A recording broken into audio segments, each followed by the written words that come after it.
time perhaps to change the way you feel about Vauxhall's Corsa. This 5th generation version aims to surprise in all the ways its predecessor was unremarkable. As a result, on paper at least, it's the most competitive super mini the brand has ever brought us. There's even an all-electric model. This PSA-era Corsa starts off with a huge advantage over its predecessors, a much lighter CMP platform that's enabled it to lose a shed load of weight in comparison to its direct predecessor, 108 kilos to be precise.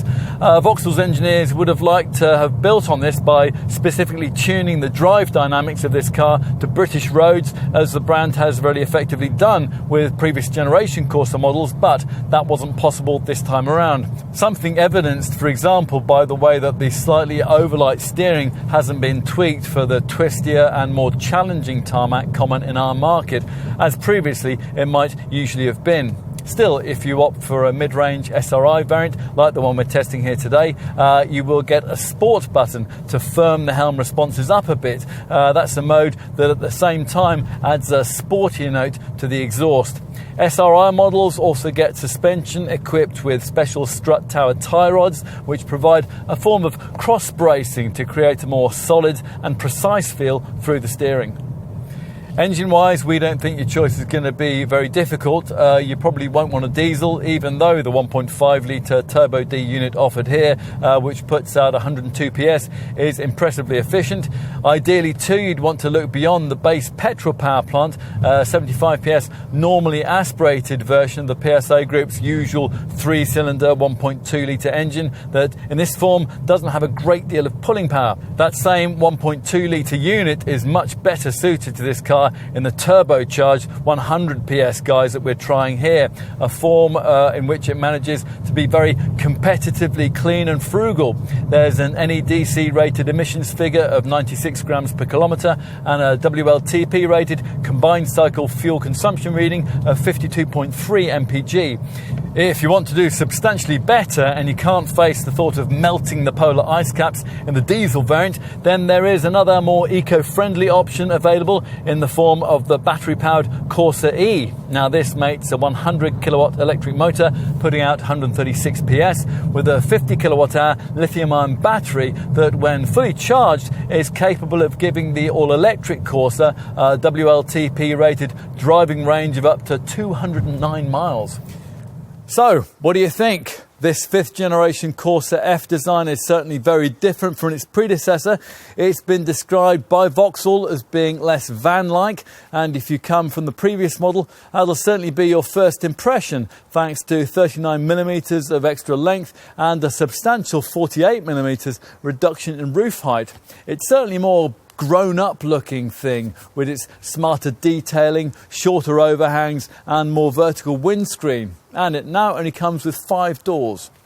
So nothing has been carried over in terms of styling or engineering, and you'd expect the same to be true inside too.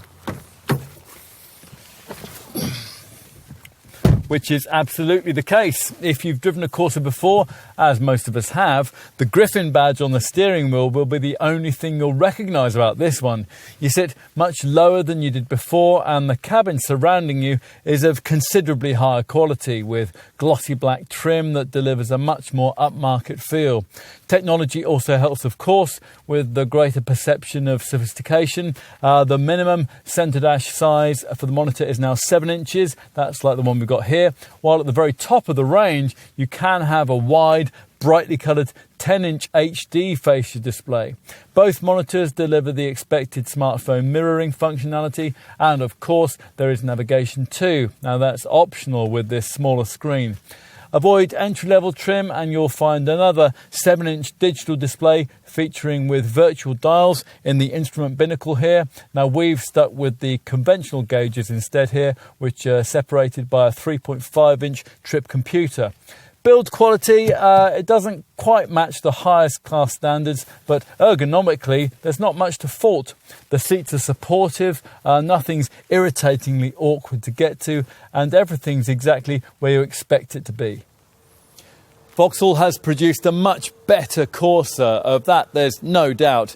It's smarter, quieter, classier and more sophisticated than any of its predecessors. But it's also considerably more expensive too, so it's just as well that you're getting plenty more in return. True, it's not class leading in any particular area, but it is a very mature feeling little thing with a combination of virtues that's difficult to beat. It's a small Vauxhall for which no apologies need to be made, and that will worry obvious Super rivals. After all, this model's predecessors had nothing like the depth of engineering and quality of this car, yet they still racked up very respectable sales. This time around, the Corsa aims to sell on more than just sheer value, and it might just manage it.